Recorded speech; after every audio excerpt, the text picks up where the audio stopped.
আর এই মুহূর্তে যে খবরে নজর রাখবো, মধ্যরাতে ফুটবল বিশ্বকাপ ফাইনাল খেলা দেখে সকালে স্কুল কলেজে যেতে অসুবিধা, সোমবার স্কুল কলেজে উপস্থিতিতে ছাড় দেওয়া যেতে পারে।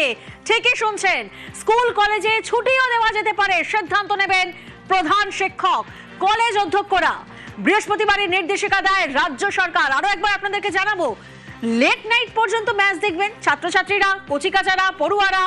ফুটবল বিশ্বকাপ ফাইনাল খেলা দেখে সকালে তো স্কুল কলেজে যেতে অসুবিধা হবে। সোমবার স্কুল কলেজে উপস্থিতিতে অ্যাটেন্ডেন্সে ছাড় দেওয়া যেতে পারে, স্কুল কলেজে ছুটিও দেওয়া যেতে পারে। এই সিদ্ধান্ত কে নেবেন? প্রধান শিক্ষক, কলেজ অধ্যক্ষরা। বৃহস্পতিবারই এই নির্দেশিকা দেয় রাজ্য সরকার। মর্নিং স্কুল কলেজের ক্ষেত্রে এই নির্দেশিকা প্রযোজ্য, এখনো পর্যন্ত সেটাই কার্যকর আছে।